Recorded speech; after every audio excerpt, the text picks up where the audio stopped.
మేము మారుమూల పల్లెటూరు నుండి చాలా అంటే చాలా రోజుసరి ఆ, నెలసరి కాకుండా రోజుసరి బతుకుదెరువు మీద మేము మా పిల్లల్ని ఫస్ట్ ఊర్లో తెలుగు మీడియం నుండి ఇంగ్లీష్ మీడియం చదివించాలని ఇక్కడికి సిటీకి వచ్చి చెరొక జాబ్ చేసుకుంటూ మా వంతు కష్టం మేమేదో కష్టపడ్డాము. మా పిల్లల తరపున మేము ఎంత కష్టానికైనా సరే అని మేము కష్టపడి రాత్రంతా నిద్ర లేకుండా కూడా మేము కష్టపడ్డాం. సర్లే ఇంతటితో మా మా బరువు బాధ్యతలు మాకు అయిపోయినాయి. మా కష్టాలు అనేవి మా వరకే అనుకున్నాం. కానీ మా పిల్లలు వచ్చేసి ఇప్పటి వరకు 3 దసరాల నుండి మా బాబు ఒక్క రోజు కూడా మాతో స్టే చేయలేడండి. అంత కష్టపడ్డాడు.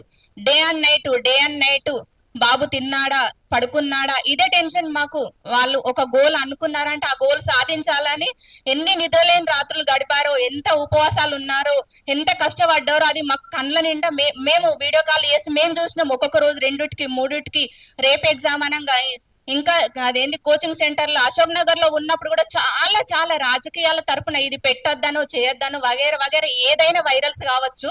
కానీ దాని ప్రభావం కూడా పిల్లల మీద చదువుకోకుండా డిస్టర్బెన్స్ అయింది. అయినా కూడా కోచింగ్ సెంటర్ నుండి మా బాబు బయటకు రాలేడు. తన జీవితం ఏంది, తన పట్టుదల ఏంది, తన కృషి ఏంది అని తను మాత్రం స్ట్రాంగ్ గా ఉన్నాడు.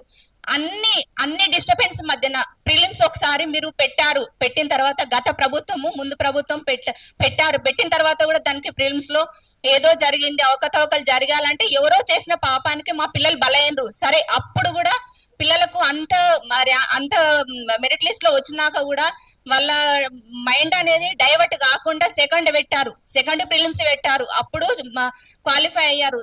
అప్పుడు తమ్ము లేదన్నారు. అంతా ఎవరి మిస్టేక్స్, పిల్లల మిస్టేక్స్ కాదు కదా. అది కూడా తన్నుకొని బయటపడ్డారు. థర్డ్ ప్రిలిమ్స్ కు క్వాలిఫై అయినారు. మెయిన్స్ రాశారు. మెయిన్స్ ముంగట కూడా చాలా డిస్టర్బెన్స్ లు వచ్చాయి. అయినా కూడా వాళ్ళు కాన్ఫిడెన్స్ తగ్గకుండా చాలా కష్టపడి కృషితోని వాళ్ళు పట్టుదలతో మెయిన్స్ రాశారు. మెయిన్స్ రాసినా కూడా అప్పుడు రిజల్ట్ వచ్చినప్పుడు, ర్యాంక్ వచ్చినప్పుడు ఎవ్వరు ఏం మాట్లాడని వాళ్ళు తీరా ఇప్పుడు మెడికల్ అవి అన్నీ అయిపోయి తీరా జాబ్ లో జాయిన్ అయ్యే ముందు ఇలా అయింది అలా అయింది అని అపోహలు రావడము, ఒకరి మీద ఒకరు రాజకీయ పరంగా స్వార్థపరంగా రాజకీయ నాయకుల స్వార్థపరంగా ఇలాంటి ఇష్యూస్ తేవడము పిల్లల జీవితాలను అన్యాయం చేసినట్టయితే ఒక పిల్లల భవిష్యత్తు ఆలోచించండి. తల్లిదండ్రులది మరి సగం జీవితం అయిపోయింది. మా బరువు బాధ్యతలు అనేది పిల్లల జీవితాన్ని ముందు ఫ్యూచర్ లో వాళ్ళు అనేది కాన్ఫిడెన్స్ గా చదివి ర్యాంకు సాధించినప్పుడు మా బాబుని ఊరికి తీసుకెళ్లి అక్కడ ఎప్పుడో చిన్నప్పటి నుండి తీసుకొచ్చినా గానీ ఊరికి తీసుకెళ్లి రాజకీయ నాయకులు గాని, ఊర్లో ఉన్న వాళ్ళు గాని, మండల్ వాళ్ళు గాని అందరూ మా బాబుని ఆదర్శంగా తీసుకున్నారు. ఎందుకు అంటే పలానా బాబు, పలానా ఉదయ్ కిరణ్, ఇక పలానా ఆంటీ వాళ్ళ బాబు అతను అంత కష్టపడ్డాడు, వాళ్ళ అమ్మ నాన్న కష్టపడ్డారు, అట్లా చదివి కష్టపడి ఇంత ర్యాంక్ తెచ్చుకున్న బాబా అని 10th ఎగ్జామ్స్ అయిపోయిన పిల్లల్ని కూడా పిలిచి మరి వాళ్ళకు పరిచయం చేసిండ్రు. ఇలా కష్టపడండి, ఇలా చదవండి, ఇలా మార్కులు తెచ్చుకోండి, ఒక మన వ్యవస్థకు అనేది మార్చుదాము అని. ఈ పిల్లలు కూడా మార్చుదాం మన వ్యవస్థ అనేది కొంచెం క్రమశిక్షణలో కొద్దిగా మార్చుదామన్న ఉద్దేశంతో వీళ్ళు ఎంతో కసితో పట్టుదలతో ఈ ర్యాంకు సాధిస్తే తీరా వాళ్ళు రేపు ఆ కుర్చీలో కూర్చోక ముందే వాళ్ళకు నిరాశలు ఎదురవుతుంది. అసలు వాళ్ళు రేపు జాయిన్ అయినా కూడా వాళ్ళంతా పట్టుదలతో ఉంటారా చెప్పండి? తినే అన్నాన్ని నోట్లోకి పోయే ముందు కింద పడేసినట్టు అయిపోతుంది వాళ్ళకు.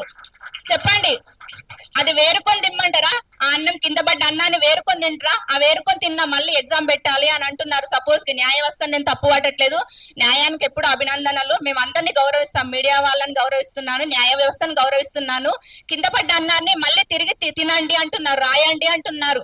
3 సార్లు ప్రిలిమ్స్ రాసి మెయిన్ ఎగ్జామ్స్ రాసి రిజల్ట్ వచ్చి ర్యాంక్ వచ్చి మెడికల్ అయిన తర్వాత నమ్మకం లేనిది రేపు ఎగ్జామ్ పెట్టి నమ్మకము మళ్ళీ ఎగ్జామ్ పెట్టి క్వాలిఫై అయినాక నమ్మకం ఉంటుందని గ్యారంటీ అని చెప్పండి.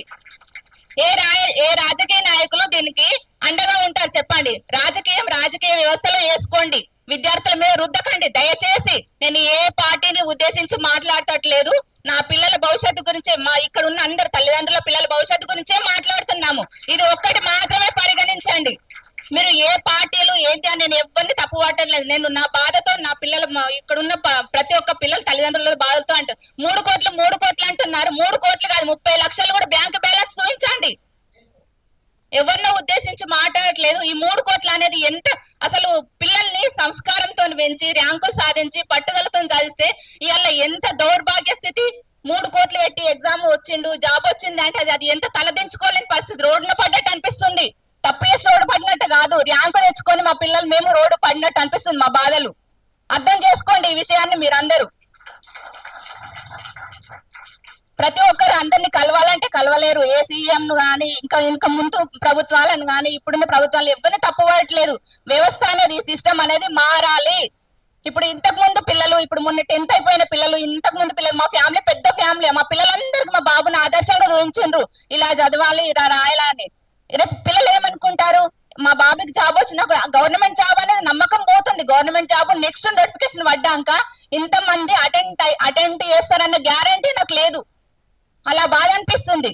ఎందుకంటే ర్యాంక్ వచ్చి మెడికల్ అయ్యి అన్నీ కూడా జాబ్ వస్తుందని గ్యారంటీ లేదు. రేపు నోటిఫికేషన్ పడ్డాక కూడా వీళ్ళు రాస్తారని గ్యారంటీ ఏముంది? వాళ్ళకి నమ్మకం ఉంటుందా? ఫిజికల్ గా వాళ్ళు స్ట్రాంగ్ ఉంటారా? ఇది 4th time, prelims 3 times, mains 1 time, 4th time. వాళ్ళ మైండ్ అంత ఉంటదా? కాన్ఫిడెన్స్ కోల్పోరా? ఎందుకు ఇవన్నీ? ఎందుకు? పిల్లల భవిష్యత్తును ఆలోచించి మాట్లాడుకోండి. ఆలోచించి ఏదన్నా ఉంటే ఆచి తూసి 100% ప్రూఫ్ అనేది చూసుకొని పిల్లల మీద కానీ ఎగ్జామ్ మీద కానీ మీరు మాట్లాడండి. అనవసరంగా ఏదో వాళ్ళు వీళ్ళు నలుగురు కూర్చొని ముచ్చట పెట్టుకున్నట్టుగా నిందలేయకండి. 3 కోట్లు అని నింద భరించలేకపోతున్నాం.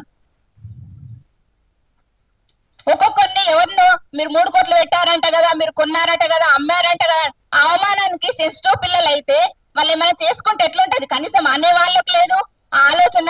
పడ్డ వాళ్ళకి ఎంత బాధ అనిపిస్తుంది చెప్పండి. కొంచెం చూసుకొని మాట్లాడండి. పిల్లల భవిష్యత్తు గురించి ఈ విషయం అనేది రేపు ముందు తరానికి ఇలాంటి పిల్లల్ని తయారు చేయాలంటే తయారు చేయలేరు. ఏ సాఫ్ట్వేర్ ఫీల్డ్ లో అయినా హాయిగా జాబ్ వస్తుంది అనుకుంటారు. గవర్నమెంట్ ఎంప్లాయీస్ ని ఎవరు తీర్చిదిద్దలేరు. ఇంత కాన్ఫిడెన్స్ తగ్గిపోతుంది, పిల్లల్లో తగ్గిపోతుంది, తల్లిదండ్రులకు తగ్గిపోతుంది. అందరికీ థ్యాంక్స్.